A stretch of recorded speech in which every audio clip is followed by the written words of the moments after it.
मुंबईत पुन्हा एकदा मानवतेला काळिंबा फासणारी धक्कादायक घटना समोर आली आहे.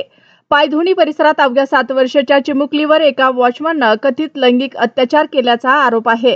या घटनेनंतर परिसरात संतापाची लाट उसळली असून नागरिकांनी पोलीस ठाण्यालाही घेराव घातला. पाहूया सविस्तर वृत्त.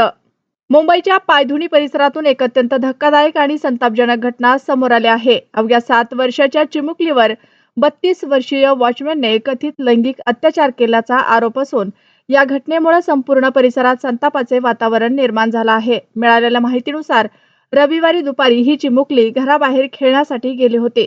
याच वेळी आरोपी वॉचमॅनने तिला गोदामाच्या पोटमाळ्यावर नेल्याचा आरोप आहे. काही वेळानंतर मुलगी घरी परतली नाही, त्यामुळे तिच्या कुटुंबियांनी शोधाशोध सुरू केली. शोध घेत असताना ही चिमुकली गोदामाच्या पोटमाळ्यावर गंभीर जखमी अवस्थेत आढळून आले.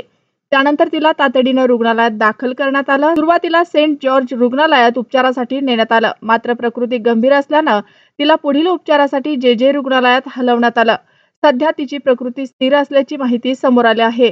घटनेची माहिती मिळताच स्थानिक नागरिक मोठ्या संख्येने घटनास्थळी जमा झाले. संतप्त नागरिकांनी आरोपीला पकडून पोलिसांच्या ताब्यात दिले. त्यानंतर पायधुनी पोलीस ठाण्याबाहेरही मोठी गर्दी झाली आणि आरोपीवर कठोर कारवाईची मागणी करण्यात आली. या प्रकरणी पायधुनी पोलिसांनी आरोपीविरुद्ध लैंगिक अत्याचार संदर्भातील संबंधित कायदेशीर कलमे आणि पॉस्को कायद्याअंतर्गत गुन्हा दाखल केला आहे. तसेच आरोपीचा यापूर्वीचा गुन्हेगारी इतिहास आहे का याचाही तपास सुरू आहे. रविवारी मध्यरात्रीनंतर आरोपीला कडक पोलीस बंदोबस्तात वैद्यकीय तपासणीसाठी जे रुग्णालयात नेण्यात आलं. वैद्यकीय प्रक्रिया पूर्ण झाल्यानंतर त्याला पुन्हा पोलीस ठाण्यात आणण्यात आलं. आज आरोपीला मुंबई सत्र न्यायालयातील विशेष पॉस्को न्यायालयात हजर करण्यात येणार असून पोलीस त्याच्या कोठडीची मागणी करत आहेत. या प्रकरणाचा अधिक तपास पायधुनी पोलीस करत आहे. या घटनेमुळे महिला आणि बालकांच्या सुरक्षेचा प्रश्न पुन्हा एकदा ऐरणीवर आला आहे. अशा गंभीर गुन्ह्यांमध्ये दोषींना कठोर शिक्षा व्हावी आणि भविष्यात अशा घटना रोखण्यासाठी प्रभावी उपाययोजना कराव्यात अशी मागणी सर्व स्तरातून केली जात आहे. जैसे देखिए, जैसे अभी जे हॉस्पिटल में बच्ची है उसका अभी ट्रीटमेंट चल रहा है.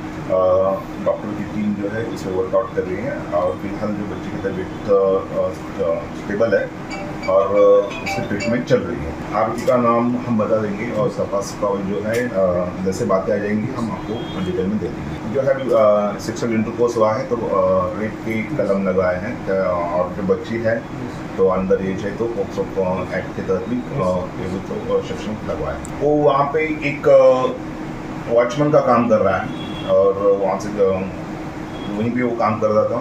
तो अभी हम उसकी जांच कर रहे हैं. आरोपीचं नाव आणि त्या अनुषंगाने त्याचे मूळ पत्ता आणि अधिक गुन्हेगारी पार्श्वभूमी याचा अधिक म्हणजे माहिती घेतली जात आहे.